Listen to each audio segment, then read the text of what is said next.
Essa aqui é terrível. Essa é pra você. Dá uma... Não, tranquilo, vai lá. Desacoplador. Já... Porque a gente tá falando de taxímetro, o pessoal tá questionando o desacoplador. Antes de mais nada, eu vou pedir pro Ozzy ler o significado de desacoplador.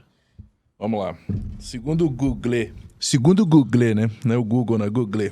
Separar o que estava acoplado, desconjugar, desligar, desengatar. Tá. Isso aí?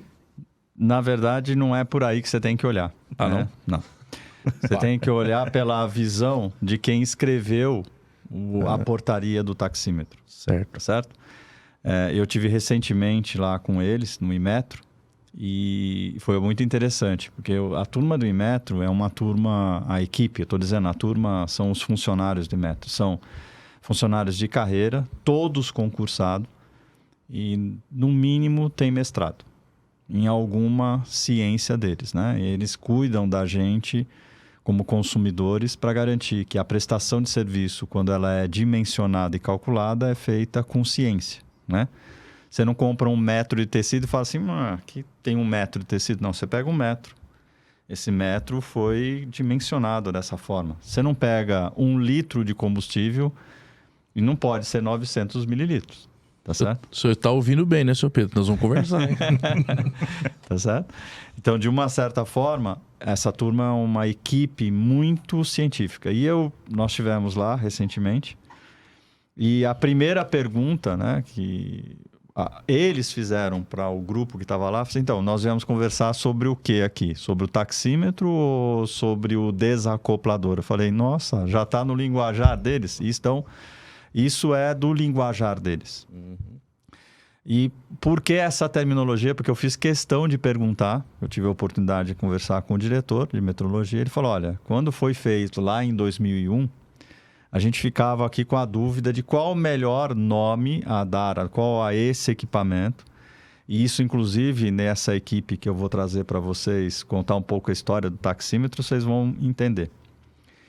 Que pudesse não interferir na vida do taxímetro e pudesse obter dados do taxímetro. Então, eles colocaram este nome, que poderia chamar de João, de Maria, de Pedro, mas cientificamente eles se apropriaram desse nome para não fazer a interferência. Então, como é que era antigamente os projetos com taxímetro?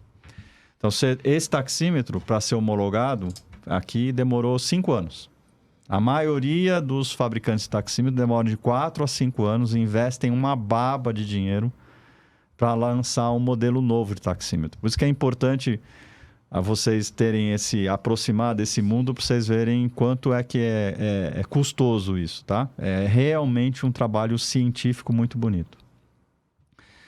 E aí foram começados as prefeituras que têm a legislação, né? Tem a definição de operar, como é que um taxímetro opera naquela cidade. Não é uma definição federal, ela é uma definição municipal.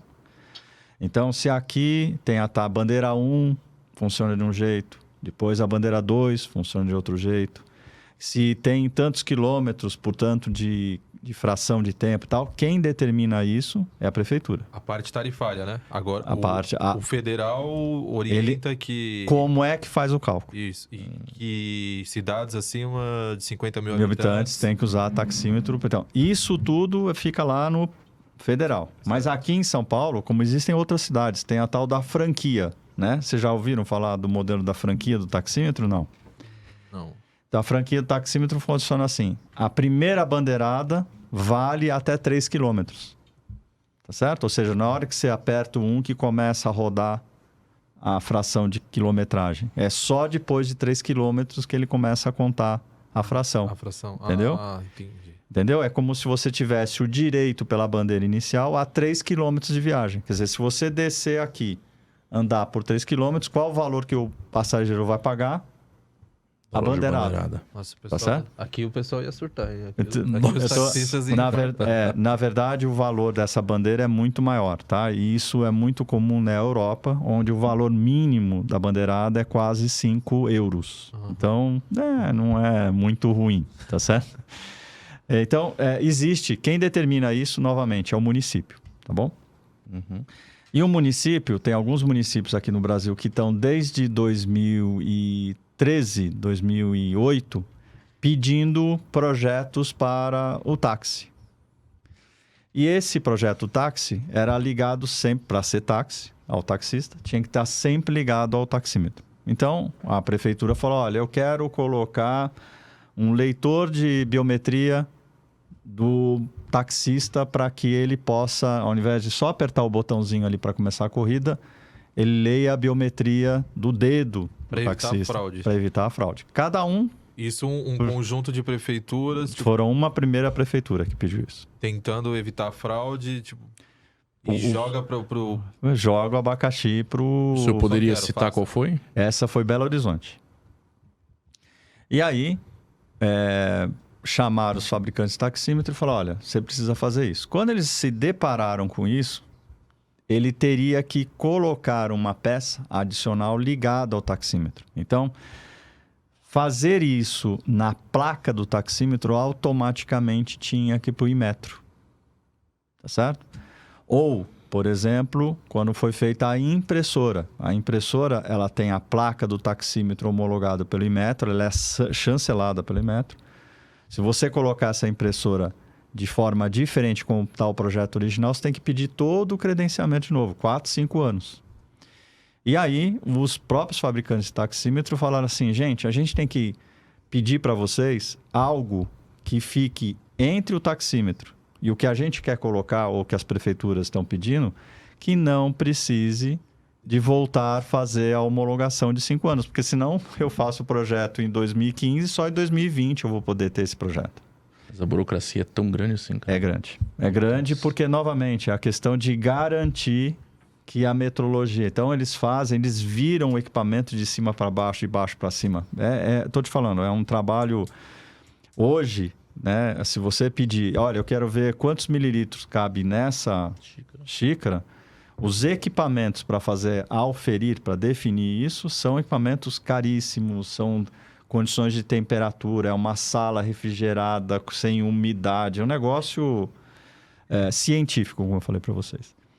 E aí foi atualizado a portaria do taxímetro e criaram essa peça que permitisse que fossem conectados coisas ao taxímetro sem que precisasse de ter interferência do Inmetro de novo. Então, respondendo a tua pergunta, o nome quem deu foi o Inmetro.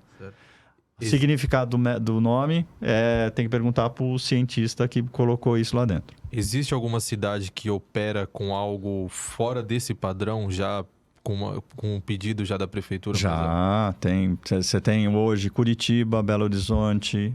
Os projetos não avançaram, né? Por que o projeto não avançou? Porque eles falaram assim, esse projeto, quem paga é o taxista. Você já paga aí R$900 para um taxímetro, para ter um equipamento desse tinha que pagar quase R$2.400 a mais para ter o equipamento para manter o seu alvará. Então, os projetos não avançam porque sempre a conta estava na mão do taxista, entendeu?